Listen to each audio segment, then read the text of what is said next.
Well, for this week's WeatherWise segment, I wanted to go over tornadoes, including their dangers and how to stay safe. So let's take a look.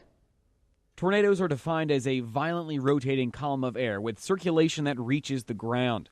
Tornadoes form from cumulonimbus clouds and can be spotted by spinning dust and debris under the base of the cloud. Tornadoes can be formed at any time, but mainly we see them in the late afternoon or evening. Now, the National Weather Service ranks these violent weather phenomena with an enhanced Fujita scale. This is based off of 3-second wind speeds and damage reports. An EF0 would have wind speeds between 65 and 85 miles per hour, and you would see broken branches and shallow-rooted plants pushed over. An EF1 would be between 86 and 110 miles per hour, and this can lead to stripped roofs, overturned mobile homes, or broken windows. The EF2 has wind speeds between 111 miles per hour and 135 miles per hour. Some possible damage includes roofs being torn off of homes, mobile homes would be destroyed, and large trees can be uprooted. An EF3 has wind speeds between 136 and 165 miles per hour.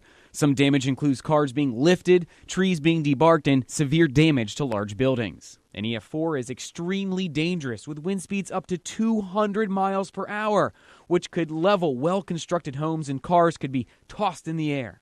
An EF5 has wind speeds above 200 miles per hour, and the associated damage include the total destruction of strong framed homes, concrete structures could be critically damaged, and cars can be thrown upwards of a mile. So where's the best place to be if you're under a tornado warning? Well, first off, you'll want to tune into 47 ABC to see where that tornado warning is. Then, if you're in that area that's under the threat, move to the lowest level of your home, preferably a basement, and avoid those windows. But if you don't have a basement, head to a small center room like a bathroom or a closet in your apartment or dorm. Being in a car can be extremely dangerous, so get away if you can. If not, stay buckled, get low, and cover yourself with a blanket or a sweatshirt. And if you have time, a ditch would be a much safer place. Now, a big piece is to have a plan prior to any severe weather event and to actually practice it throughout the year with your family. Over this week's WeatherWise segment, I wanted to go over my favorite and one of nature's most amazing phenomena, lightning. Lightning is basically an electrical discharge from a cloud to the ground, from a cloud to cloud, or inside of a cloud.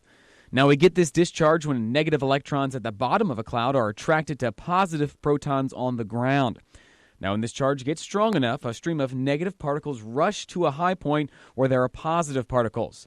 Once a connection is made, a rush of protons goes up, so we see the flash and hear the thunder.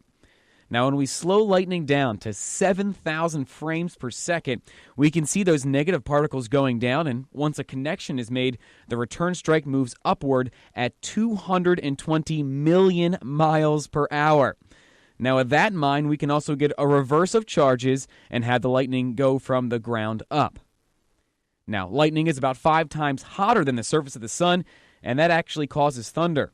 The air expands explosively, creating a shock wave or initial boom, and as the air returns, we get those following rumbles.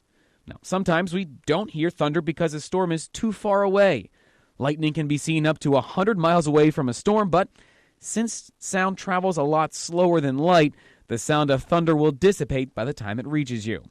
Now, to stay safe when lightning is near, go indoors, avoid trees, open areas, hills, or anything metal. Now, if you're in a car, stay inside and don't touch any metal.